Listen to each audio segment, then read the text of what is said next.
இனி வீட்லயே பானிபூரி செய்யலாம் எல்லாரும். ஆச்சி பானிபூரி கிட்.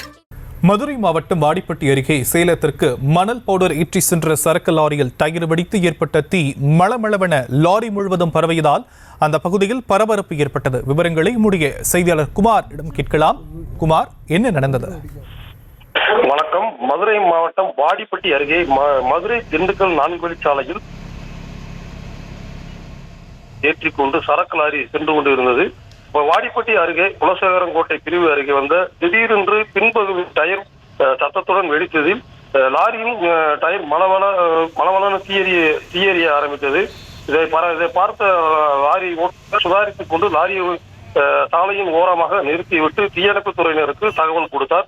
இதனைத் தொடர்ந்து சம்பவ இடத்திற்கு வாடிப்பட்டி தீயணைப்புத் துறையினர் மற்றும் மீட்புப் படையினர் சுமார் 1 மணி நேரமாக போராடி தீயை அணைத்தனர். உடனடியாக தகவல் தரப்பட்ட தீயணைப்பு படையினர் சம்பவ இடத்துக்கு விரைந்து வந்ததால் லாரியின் பின்பகுதி முழுவதும் முற்றிலும் எரிந்தது. சம்பவத்தை தொடர்ந்து வாடிப்பட்டி போலீசார் விசாரணை மேற்கொண்டு வருகின்றனர்.